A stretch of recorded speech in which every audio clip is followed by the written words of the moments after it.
Greetings, everyone. This is Rock and Roll Spot coming at you with the weekly comic roundup. You've made it most way through the roundup. So let's pick things up with the Immortal Thor number 14. Where we left off, Thor and Hercules were in a sunless realm and face to face with Hercules' late-ish father, Zeus. Should be noted that Zeus is also a lightning god. So the issue begins with Gaia speaking with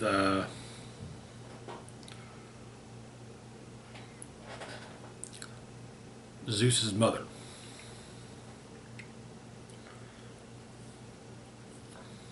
About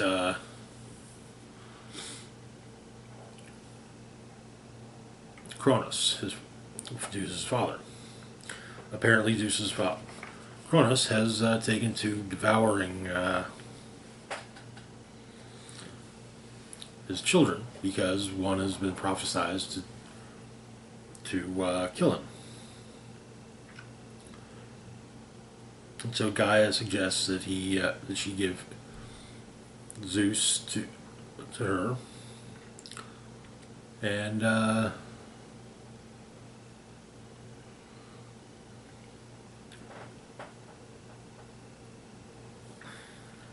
Cronus is speaking the stone, but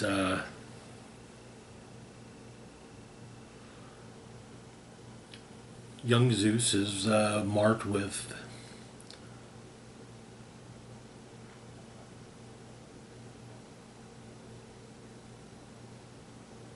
the Wheel of Fate. In the present, Zeus is hovering before Thor and Hercules, being the usual prick that he is in Greek mythology. He has some very fun opinions on Thor and Asgardians in general. They're barbarians and savages, whereas the Greeks invented reason, conjured philosophy. Civilization was born from their vast intellect. All this is going on also with the goddess Nyx. They've all been summoned. They've all been transported to with the exception of Zeus. They've all been transported to this sunless realm by Loki.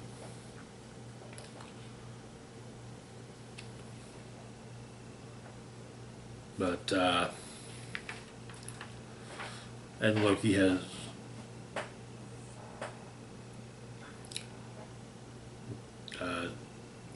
basically has another rune riddle for Thor.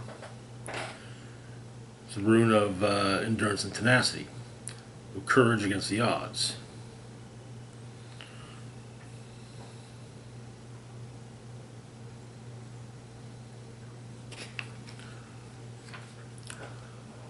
While this riddle is delivered to Thor, apparently Zeus has opted to take Nyx as his wife.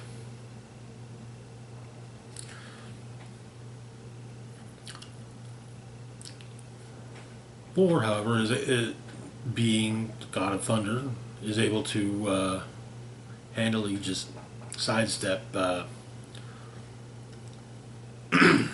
Zeus's lightning bolts, and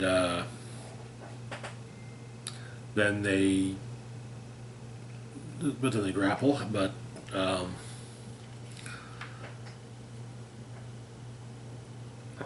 Zeus blasts Thor from within, but Thor's been told he needs to endure what's to come, and Thor continues enduring lightning of Zeus, while Hercules points out something with the realm that they're all in.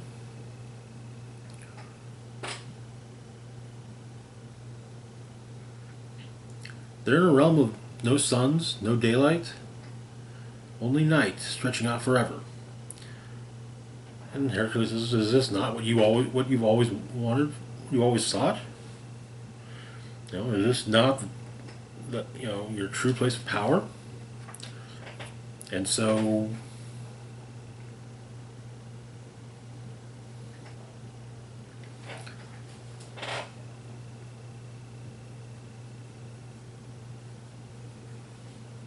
and she realized, that this is. But she unsummons her children. Thor continues to endure Zeus, basically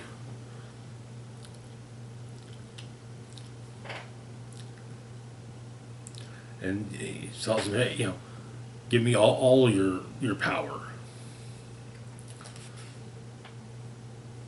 And Zeus falls, but Thor now has the power of Zeus and the power of Odin in one god. Hercules says that there's something new to Thor's voice that isn't like an echo of darkness.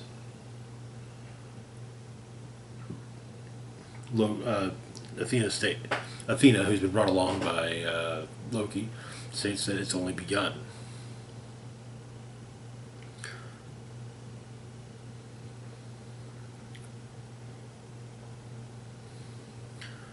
But Thor states that he sees it clearly. And the mark of the wheel is now emblazoned on Thor's face. And that is where the issue ends. Okay.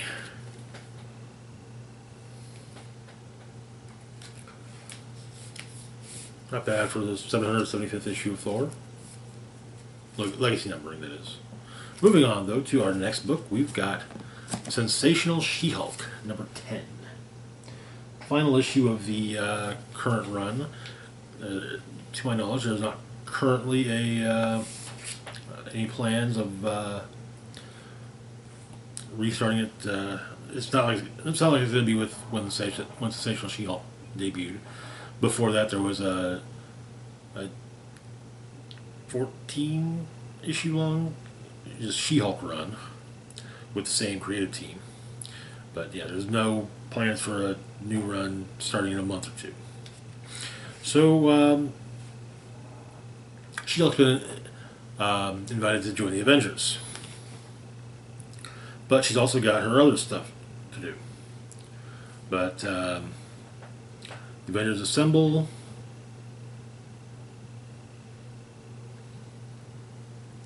But she gets a call about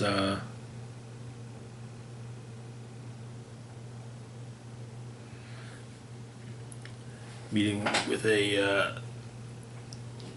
tenants association concerning some of her clients. And by the time she gets off the phone, the Avengers are done with whoever it was they were fighting. But She-Hulk has to go show up at work because she has a job,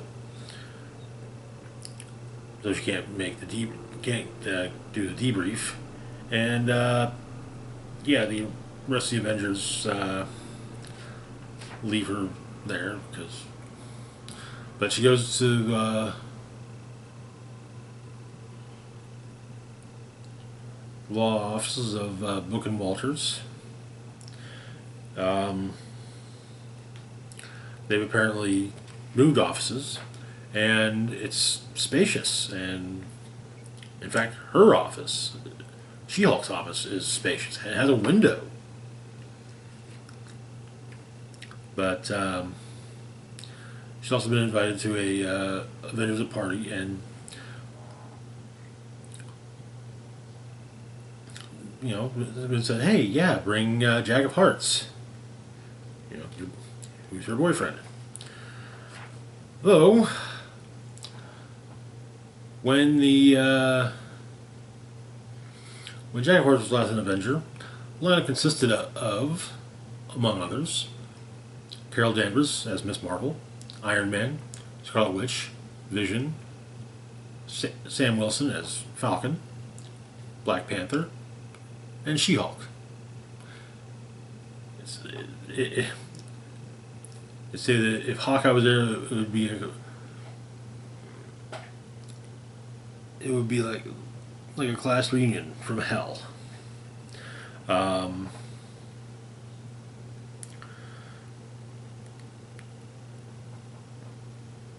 Tony wants to get some comparative readings on Jack of Hearts.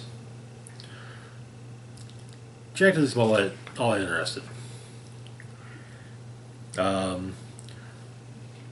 Thor was not a member of the Avengers when of the lineup when Jack was last a member, but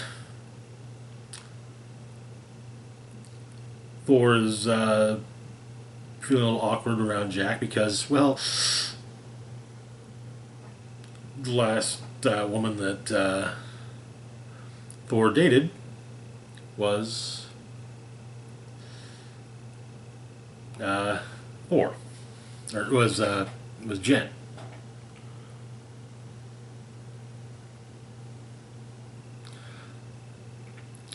Wanda is awkward around Jack because she kind of sort of recreated him and caused him to blow up in front of Avengers Mansion. That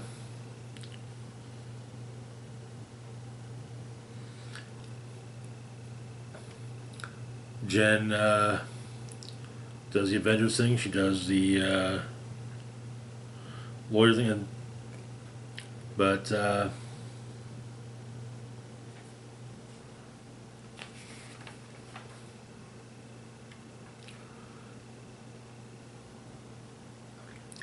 the clients in question that they're needing housing are Carcass and Ransack the Reject, the Deviants. But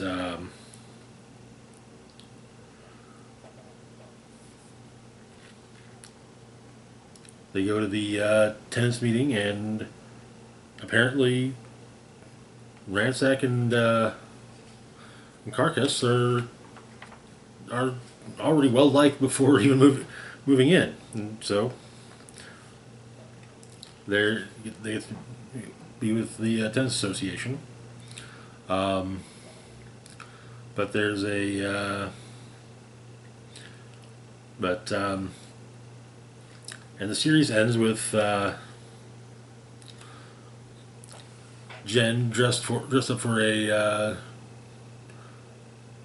intergalactic function, but instead ditching the function to see your best friend, Hellcat.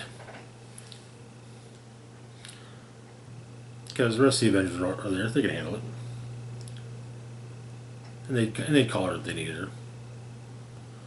And that, like I said, is where the series ends. This is a good run. I like this run.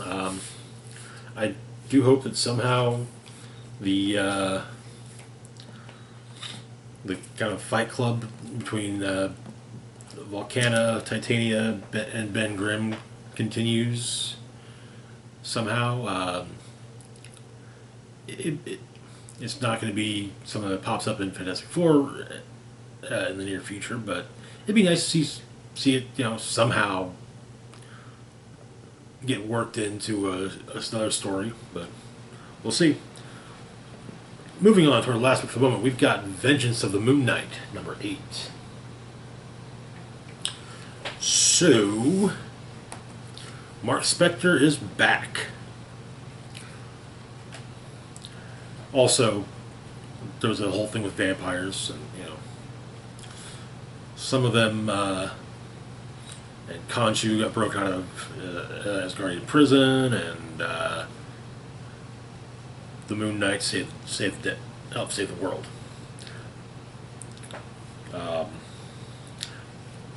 So during Blood Hunt, Reese and Soldier were busy doing what they could to defend the Midnight Mission's territory. At one point, they hadn't been feeding. Dr. Sturman drew some blood from herself, and basically so that Reese and Soldier could, feed. And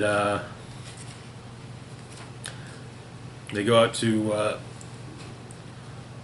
stop a tanker truck that is set to potentially blow up the mission when the sun comes out. They're vampires. But vampires can now exist in sunlight because, to make things easier for Miles Morales, basically. But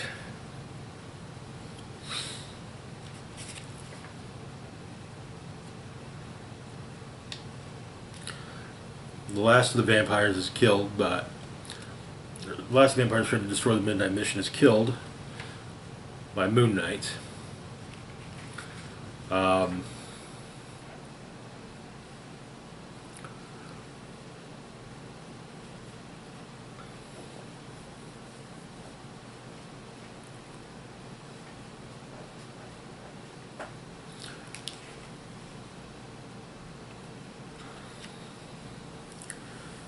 And apparently Soldier helped set up the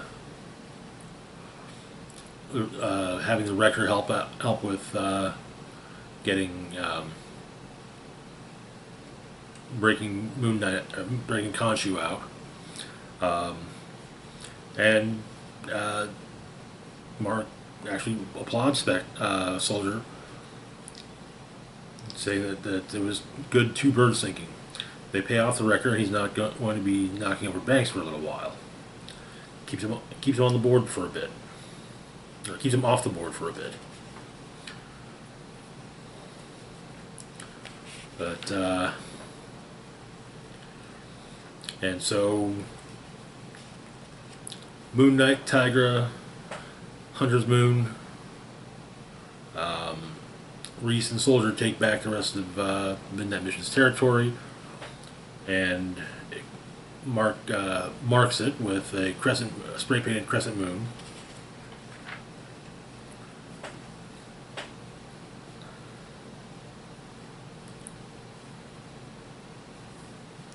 But and Mark's still going to do therapy with Dr. Sturman. 8-Ball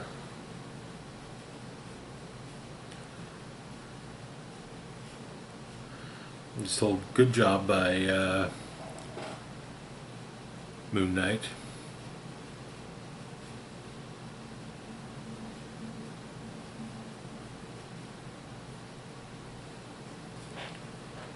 But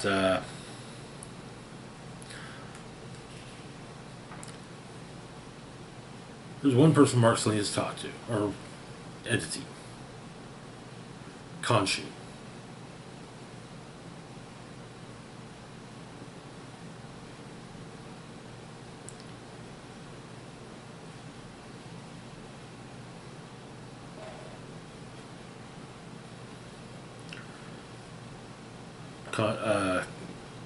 Mark asked what Khonshu wants. Khonshu wants the insult against him avenged. Kill the pretender Moon Knight. That is where the issue ends. So it looks like looks like the fight being depicted on the cover of this issue is going to be in next month's issue. But anyways, that is going to do it for now. As always, feel free to like, share, and subscribe. Links to my Facebook, Twitter, Blue Sky, Instagram, Mastodon, Patreon, and PayPal can be found in the description box down below. This is Rock and Roll Spock signing off saying, live long and rock hard.